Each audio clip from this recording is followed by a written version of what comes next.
Have you ever felt like you are being erased from someone's life, or at the very least, being erased from their day?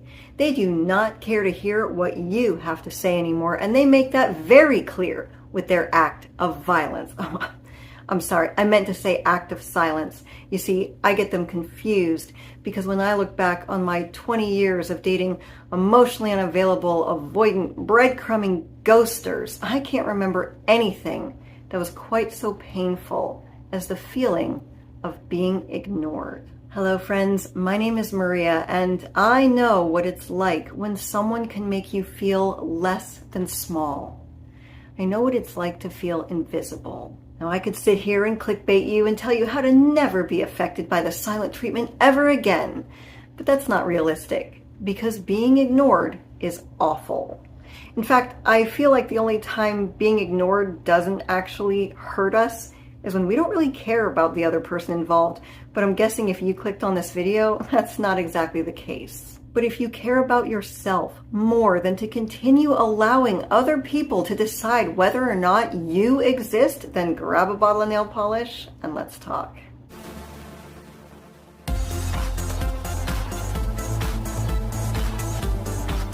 We all have our own attachment wounds, and there are some people who deal with conflict, big conflicts, and small conflicts by doling out the silent treatment. But make no mistake, just because they're dishing it out does not mean you have to sit there and eat it. You want to know how to deal with the silent treatment? And I'm not going to beat around the bush. You do not ever permit the other person the satisfaction of inflicting the silent treatment upon you. And to be clear, I'm not talking about someone who maybe there's a heated argument and they need to step into the other room for a few minutes to cool down. I'm sure you've done that. I've done that myself. I'm talking about people who use the silent treatment as a means to hurt your feelings. They know it hurts your feelings. You've told them it hurts your feelings, but they are not stopping. It's not okay. And you can show them that it's not okay by not sticking around for it. Don't play into it. They think they're going to ignore you. They can have fun ignoring an empty chair because you have errands to run. I heard a saying a while back that I really like, which is, when there is no audience, there is no show. The silent treatment only works if someone's around to use the silent treatment on. But regardless of whatever it is you decide to go do, your number one priority is to get some distance from the person who is trying to inflict this cruel punishment on you. And if you can't think of anything to do, might I suggest, go get your nails done. So let's say you guys live together. You've given them a couple of hours to cool down, and when you come back to them, if they still insist on being stubborn in their silence, go in the other room and watch a movie. You let things cool down for a couple more hours, you approach them again with some softness and see how they're feeling, and you rinse and repeat. You never stick around for the silent treatment. And what happens is they begin to realize that they have to make a choice because they don't get to remain silent and remain in the same room with you. Remember, drawing a boundary is not making a suggestion and still sticking around regardless of the other person's actions. Drawing a boundary means you understand that you do not have to stay in any situation that is unhealthy for you. Not everyone is going to think like you do. They don't get triggered the same way as you. They don't react to things the same as you. And we certainly do not have the power to control people. So it's up to you to take control. Take care of you. You don't ignore you. They can ignore you, but trust me, they will not be able to ignore the sound of the door closing behind you. And if you give things oxygen for a couple of hours and you come back and you reapproach this person with some softness and they care about the relationship, they will talk to you if they care enough to. And you do want someone in your life who cares enough to. And if after all of this, they still stubbornly refuse to speak to you, now you need to start asking yourself, how sustainable is this relationship when life gets real? Because life will get real. And if they don't appreciate the real partner that they have in you, they're going to have to go figure all of that out on their own. If you are dating someone who uses the silent treatment, it is so important that you draw this line in the sand. I had a viewer. She was a girl, probably from the look of her profile picture, she was no more than about 19 years old. And she was asking me what to do. She was so upset that her boyfriend, they had a disagreement, and he's using the silent treatment on her. He hadn't talked to her in days. And while the silent treatment is in itself very upsetting, the most upsetting part about this is that she is so young. And if this is the way, if accepting this kind of treatment is how you set yourself up at the beginning of your dating path, it's going to be a domino effect that just continues to mess up your life. Except unlike dominoes, it's not going to fall around in a cool pattern. It's going to be a destructive pattern where now you are used to receiving emotional abuse. The silent treatment is a form of emotional abuse and neglect, and if you continue to take it, you are a victim of abuse, and your communication style is going to begin to reflect that in all of your relationships, not just your romantic ones. You probably see it more than you even realize. It's the kind of people who are constantly apologizing for themselves, even in simple text messages and emails. What happens is you begin to apologize for simply existing. And existing is 100% okay, by the way, in case no one has made you feel like that today. Because getting used to being ignored is so detrimental to your romantic pursuits, you begin to confuse basic, normal interactions. You feel relieved when other people give you the time of their day, when in reality, reciprocal communication, it's not some far out pie in the sky idea. Always feeling like it's up to other people to decide whether or not you exist takes normal interactions and blows them up into a way bigger deal than they actually are. Like, oh, this guy must really like me because he's actually texting me back. You know, that 19-year-old girl I was just telling you about, when I answered her in the comments, she told me that she felt better almost immediately. Well, of course she did.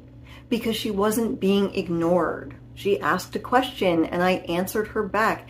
And if there's anything that I can really help drive home with you guys today, is that if a total stranger can care enough to take a little time out of their day to answer you, so can the person who has told you that they love you. I noticed this in myself because I had always dated and been in situationships with guys who felt no accountability to answer me if I sent them a text. They were the ones deciding whether or not they felt like having a girlfriend that day. And my biggest sin in that situation was sticking around and allowing them to make that decision.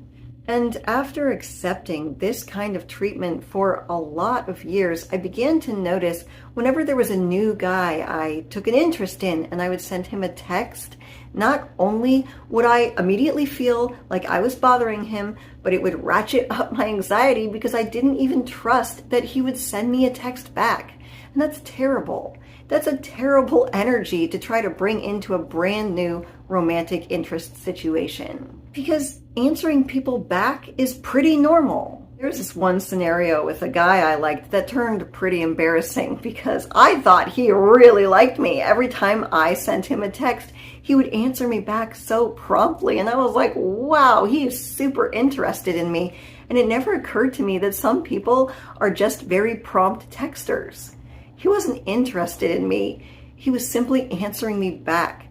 And up until that time, I had never surrounded myself with the kind of people whose actions were direct and consistent, more secure. Nope, I was always in relationships where the other person got to set me up on the shelf until it was convenient for them to interact with me. And if this is the norm for you, worst case scenario, you can become lost in this indecisive mental fog where the other person is hurting you, but then you tell yourself, yeah, I know they're hurting me, but I know that they're also hurting and they've been hurt in the past, and deep down, they really love me, right? You get lost in the confusion, and you cannot see that even though this might be true, it doesn't make it okay.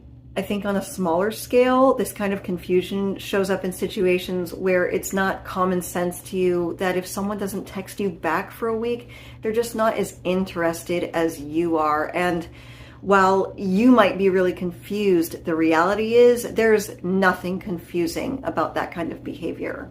I mean, for me personally, I don't know about you, but it didn't matter if I had an anxious or a secure mindset. If there was a guy I was interested in, no way I was ever waiting a week to answer him back and be like, oh yeah, hey, sorry, it's just been a crazy busy week. No way. No way. I mean, I got better at not like knee-jerk reaction texting people back, like for fear that I would lose them, but I would definitely always text them back as soon as I could, and it would always be the same day that they texted me. There was no way I liked a guy and I was waiting a week. The one caveat I will say, online dating. If you haven't even met in person yet, try not to take it personally when people don't respond to messages right away.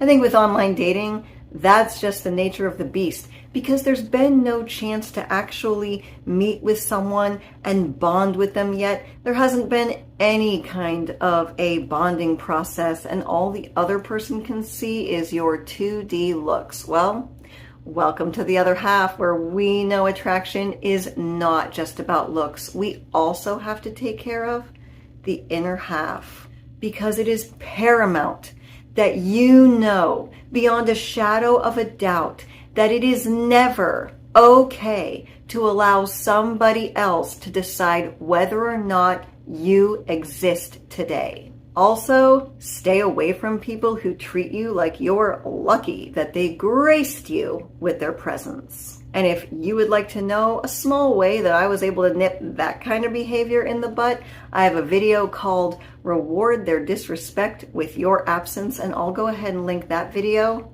down below. I also have a Patreon now, so if you have a more specific question you would like my opinion on, I will also put the link to that down below. Refusing to be ignored starts with yourself. We can get so used to being hyper-focused on other people that we accidentally neglect that voice inside of us that's trying to tell us we are not being fed the emotional sustenance that we need in our relationships, that we need from other people, and that we need from ourselves. Practice seeing yourself. And it's a practice. Start with small things. You feel tired? Slow down. Allow yourself to take a nap. Get used to being listened to, even if it's just you. Well, especially if it's you. If you listen to what you need and you make sure that you are getting it, then on the highest level, you will never be ignored ever again. Get used to giving yourself what you need. Get used to talking to people who talk back. Get used to being seen.